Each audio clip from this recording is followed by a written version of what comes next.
You know, have you ever stopped to think about what keeps all that power surging through your home from turning into a total disaster? Well, it turns out there's this super important, but honestly, kind of misunderstood rule from the National Electrical Code, and it's designed for exactly that. So today, we're going to decode it.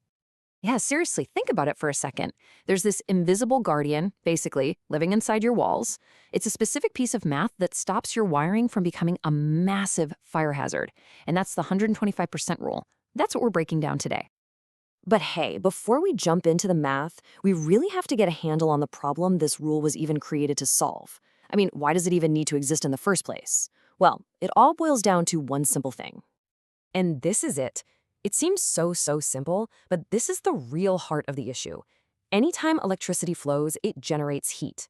Now, usually that's no big deal, but when you have way too much current, especially over a long period of time, that heat just builds up and up until the insulation on the wires can literally melt. And that's a huge fire risk. Basically, heat is the enemy here. Okay, so to really get the solution, we kind of have to learn to speak the language of the National Electrical Code, or the NEC as most people call it. It's got some very specific terms that are absolutely essential for understanding this 125% rule. So let's break them down.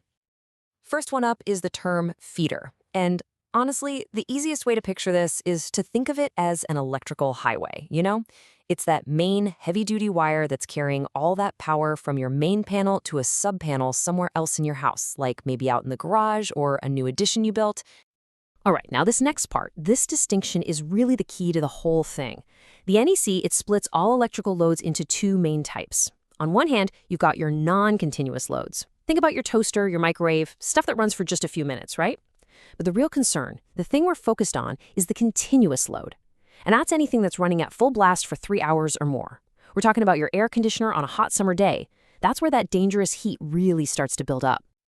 Okay, so now that we've got the background and we know the vocabulary, we are ready to tackle the main event, the 125% safety rule itself. This right here is the core calculation that prevents that whole heat problem we were just talking about. Okay, so here it is, the official language straight from the code itself. I know, it sounds a little dense, but let's see if we can unpack it together. What it's really telling us is exactly how to size a circuit breaker, which they call an overcurrent device, to make sure one of those big feeder lines is protected. So that really begs the question, why 125%, right? Why not 110 or 150? Well, it looks like that extra 25% is a very specifically engineered safety buffer. It's there to make sure the circuit is never, ever operating at its absolute maximum for hours on end. It creates this margin to handle all that dangerous heat coming from this continuous loads. It's basically a built-in cushion for safety. And really, it all just boils down to this simple 4-step calculation. First, you figure out your continuous load. Step 2, you multiply that by 1.25. Then you just add any non-continuous loads you have to that number.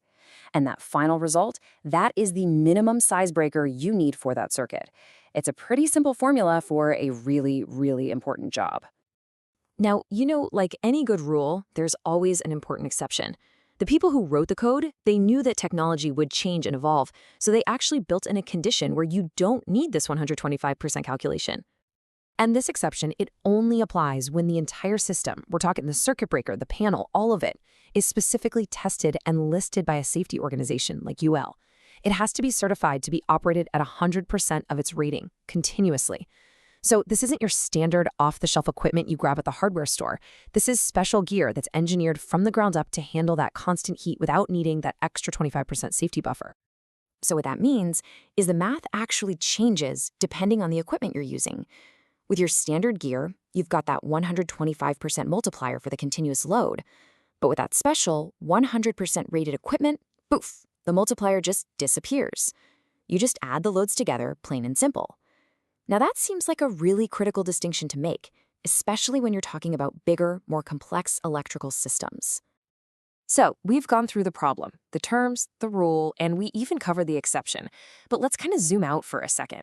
Why should you really care about this little piece of electrical code? What's the big picture here? Look, this rule is not just about bureaucratic red tape or making some inspector happy. This calculation is a fundamental safety principle that's woven into the very fabric of every modern building.